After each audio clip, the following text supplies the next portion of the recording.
Welcome to Pop Along RC. You know what? The weather is playing ball. Finally, we got some sunshine back, which is good, isn't it? It's been amazing, but you know what? I've got a bit of a controversial video for you, boss. Go on then, what's that? We've got our grassroots track here. Yeah. And it's got me thinking, Go on.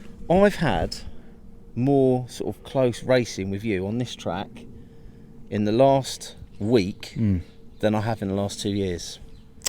Yeah, that's true. I mean, there is only two of us on here, but I see what you're saying.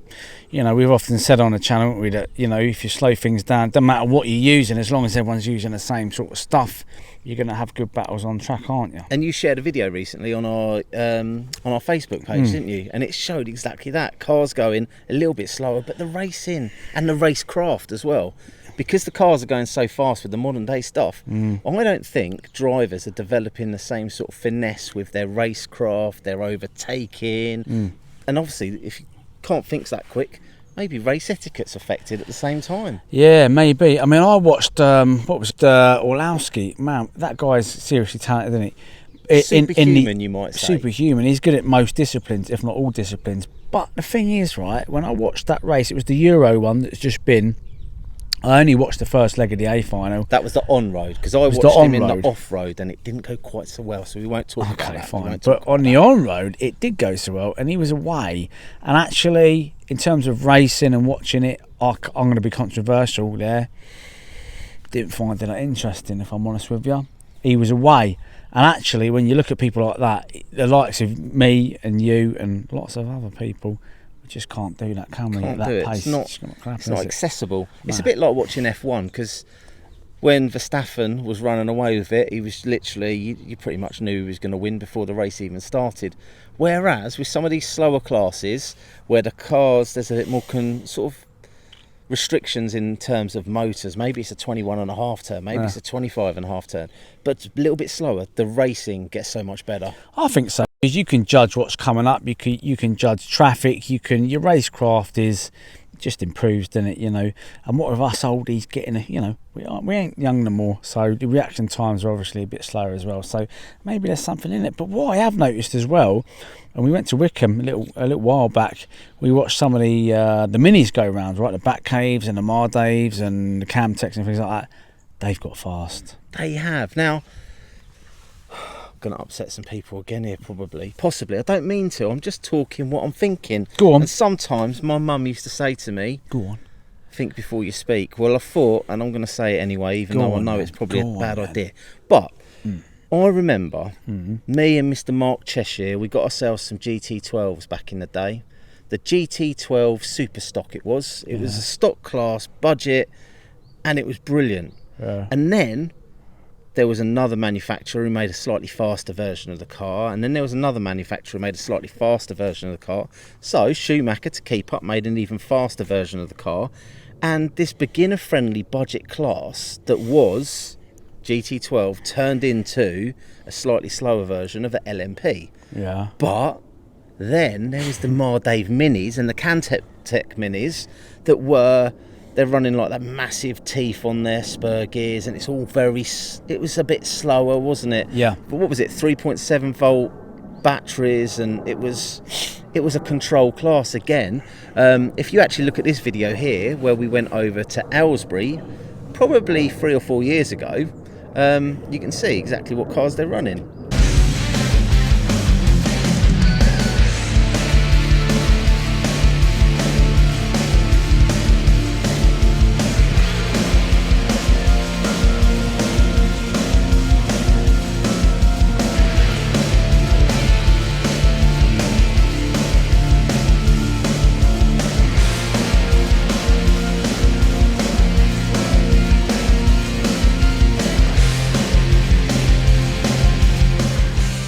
So here we are. So this is the Mardave, right? Yes. Yeah. So how long you been? First of all, how long you been running it?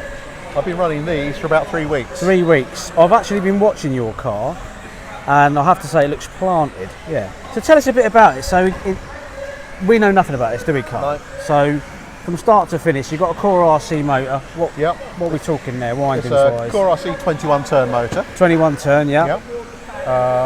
What else have we got? So we're restricted to tyres. Okay, what tyres are you running? I'm running 50s on, so short 50 Shore on the front and Yeah. 32 Shore on the back. And they're the contact ones, They're the right? contact tyres. Yeah. We used to use them on the old GT12s, the very first super stocks ones. That's right.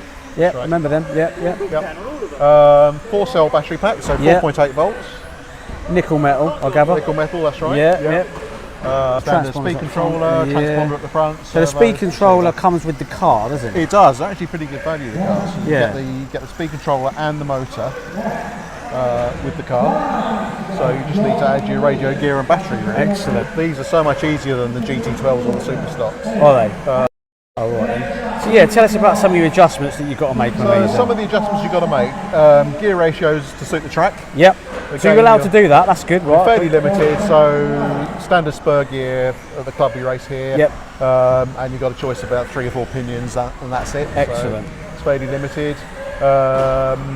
The standard speedo is the only one you can use. Yep. So really what you're talking about is changing tyres, gear ratio, and that's pretty much That's it. Toe out a little Yeah, a bit. little bit of toe in and out. Maybe Toe I in run and mine out. straight. Yeah. So still learning. Right. Well, listen, good luck, and thanks for talking to us. Thank you. We better go and see these minis in action, right? Yeah. Good luck. Now, those same guys from Aylesbury were over at Wickham this year. Their cars looked a little bit different, didn't they? Well, you have to go brushless tech these days, don't you? Do you know what I mean? I think that's quite a good thing in a sense, and obviously lipos that we've, it's 2025. Why not? But it has got faster. There's no. They are doubt like about it. mini LMP cars again, Yeah, though, aren't they they? are, The yeah. speed I that they don't were know. going round, they were rapid. Thing where we just want to, we just, I don't know, we just want to be fast, don't we? We do just want to wanna be fast, but is going fast? And this is the question: is going faster with RC cars impacting on the quality of racing, racecraft, race etiquette, and all those things? I don't go to win. I don't go necessarily racing to go really, really fast. I just want a good, close race. That's why I sometimes go out the field with my son. I'll slow my car down to a speed that he can manage, and I just race him at his pace, and then we can have a race. If he tried to race me at my pace, there's no race there, there's no competition. Very, very true. So it's well, about I don't know quite what the answer is, but at the end of it, there is part of me that does like to go fast. Yeah, I do like to go get that. fast. I do like to go fast. I don't know. What do you think? Put it in the comments. What do you think? Do you think RC racing's got too fast? Do you think it's good as it is? We've done a video anyway about there's so many classes now, haven't we? So it's I think RC's in a good position, but everyone's got their opinions and things like that. But hey, I don't know. It's an interesting thing. got a question for you. Like, Go on, then. we've done a lot of race meets this year. We've probably done more race meets this year than any other year. Yeah. Some of them amazing. Like we've done Iconic Cup, for example, running TTO ones. Yeah. Pretty slow car, but fantastic racing. Great We've had racing. some good racing there. Yeah. The vintage class for me with the buggies, the speeds are a bit more manageable for me, so therefore I've probably done a little bit more racing with the buggies, the vintage buggies over the modern buggies. Yeah. But what about yourself? Where have you had your best racing? Best racing. I think I have to say again, it's been at the Iconic Cup with the TTO ones, and I think it's because everybody's using the same stuff, possibly the same tyres. Because word gets round at the pits, doesn't they? Like what tyres you want, and people say, "Oh, well, 32s or whatever," and it's just good, clean racing. And actually, everybody who's at the Iconic Cup can drive. I think they all know they've got good racecraft, and so that for me is probably it. Yeah. Saying that, as you say, the vintage stuff's pretty good. Modern buggy I find quite hard because it's very, very quick, very, very twitchy, but I enjoy it. I'm not amazing at it, but I do enjoy that. It's nice to have a very fast car in your arsenal, because us RCers, we've got a car for every occasion, haven't we? Let's be I've honest. got a few cars for every occasion at the Yeah, moment, yeah. and the wife's very happy about it. She loves it. She doesn't loves she? my dedication. No, I like that. I think my wife's exactly the same. She's so happy. She said to me, "Go out and do your car." She said to me today, she said, "Just go." She said, "Just get out." So I'm really happy about that. I Yeah. think she meant that in a nice way. I to do be honest. too. Yeah. So she can go shopping and spend your money.